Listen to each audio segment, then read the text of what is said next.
Hi, welcome to 221B. Today we'll talk about Inferno 1348, an expansion for the board game Inferno by Red Mojo Games. This expansion includes 6 modules. Each one works independently, or we can combine them to make our Inferno games even more interesting. Note that what you're going to see in this video are prototype components. With that said, let's begin. Juegos de Mesa 221B, con Javi y Marta.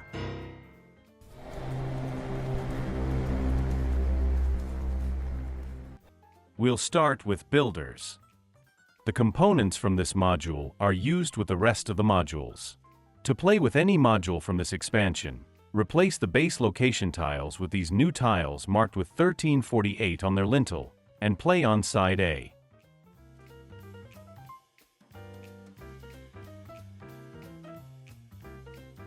The game comes with 16 new fraud cards we'll add to our decks depending on the module we use. If we're playing only builders, we add these here, marked with 1348.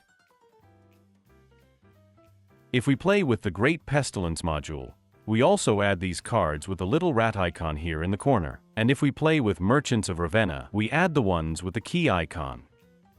We set up a market next to the board with alabaster levels, placing as many tiles of each level as the number of players in the game.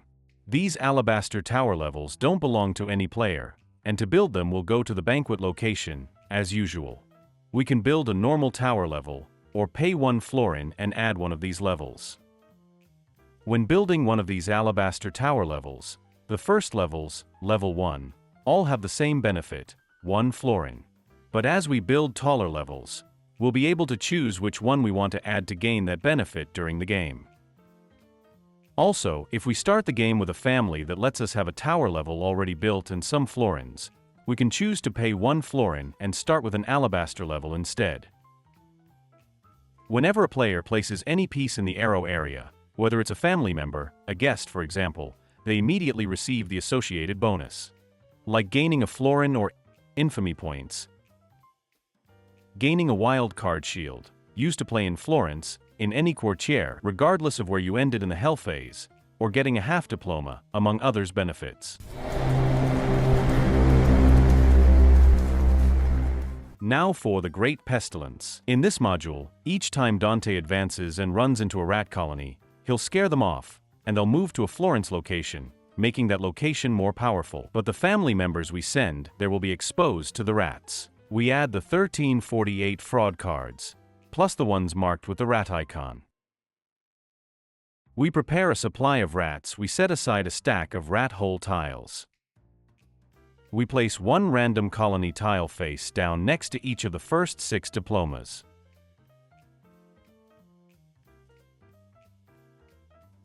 Each player receives a scaffold, placing it to the left of their personal board, with a misfortune tile next to it. When Dante moves to a space with a colony tile, we take that colony tile. And if it's the first location we're going to infect, the player choose which one to start with. For example, this one here. Then we flip the location tile, keeping any family members that were on it. We place a rat hole tile on it and place as many rats as the colony tile indicates. In this case it's the number of players plus 1. Since we are 4 players, we'll place 5 rats on that rat hole tile. Now the players present on that location will take 1 rat each and place it on their scaffold. If the location that gets infected by rats has resources, we place all the resources in a bag.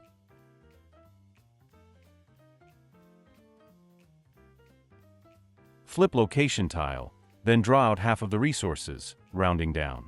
Since there were 15 barrels, we'll draw 7. The components that remain in the bag we set aside. The next time we infect a location, it must be orthogonally adjacent to one already infected.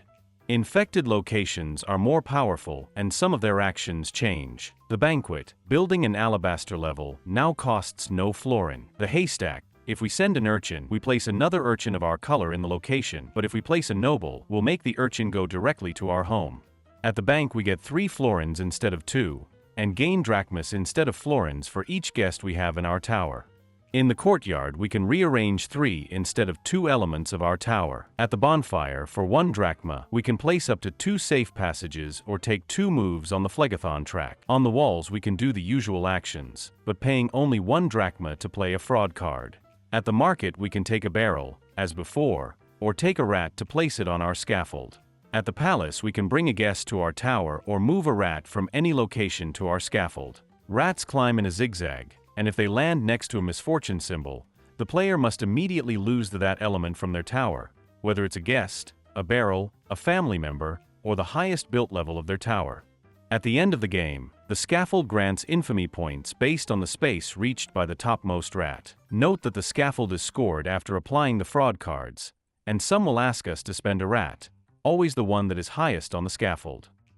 At the locations, while they have rats, when we accuse, we will send 2 souls to the cemetery instead of 1, and move the corresponding skull marker twice, gaining its bonus once.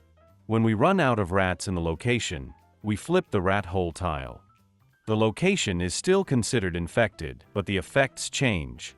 In this case, we'll still send 2 souls to the cemetery when accusing.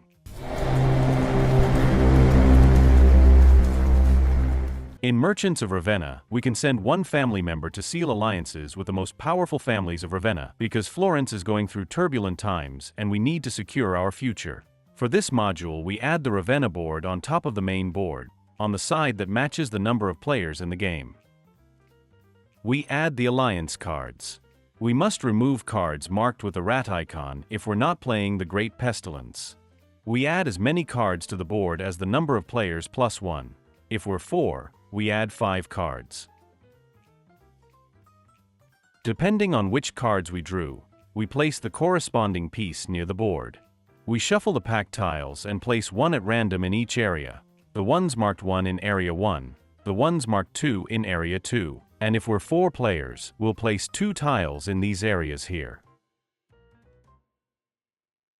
After the Hell phase, we can move 1 family member to Ravenna instead of Florence. We can only have 1 family member in the map of Ravenna, and we'll receive 1 florin for each family member present on the board. In this case, there are 2 family members, so we'll receive 2 florins, and we can also take one of the available alliance card. We could take, for example, this one. These alliance cards, besides a special ability, will let us move our family member around the Ravenna board when activated. For example, this card gives us this special guest, the Podesta, which we'll place in an empty space of our tower. If we place it on an alabaster floor, we'll get the bonus. It says, every time we accuse in a special location in Florence, this guest acts as a wild card.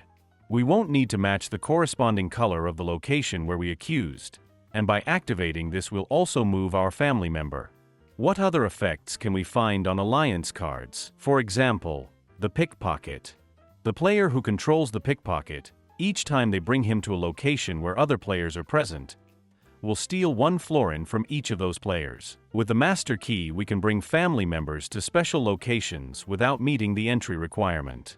Also, if it's the last family member from our home, then we can move our meeple on the Ravenna board.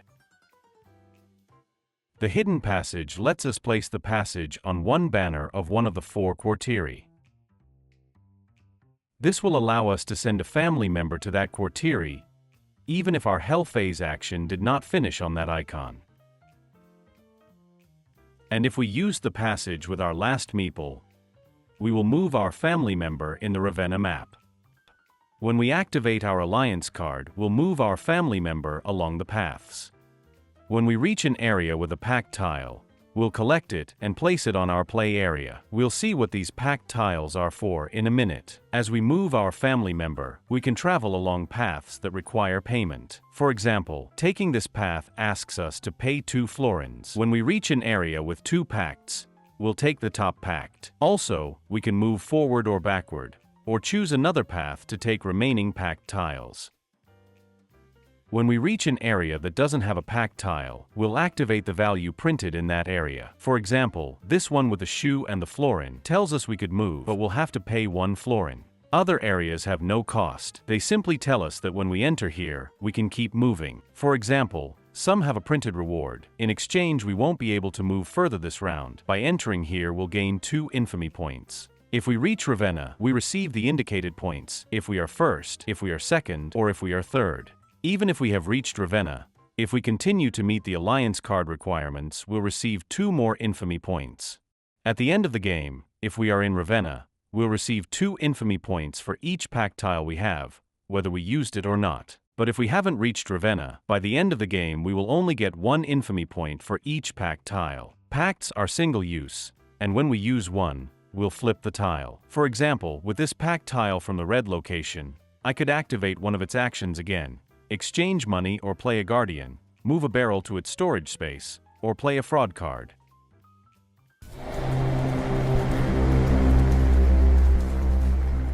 Edicts. We'll shuffle the Edict cards. Keeping in mind, we'll add to this deck the cards from the Great Pestilence or Ravenna, depending on whether we play these modules. At the start of the game, we reveal one of these cards. The rest go back in the box, and this card will modify Florence reputation scoring.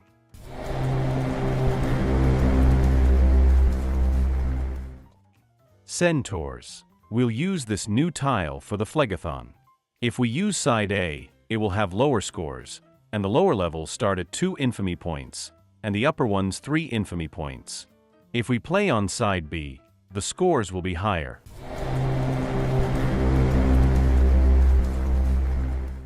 The Encounter. We'll use this tile that we will place in this area here, covering the 2 infamy end-of-game scoring, placing Virgil here, and we'll place this tile in the little shrine area of the blue diploma.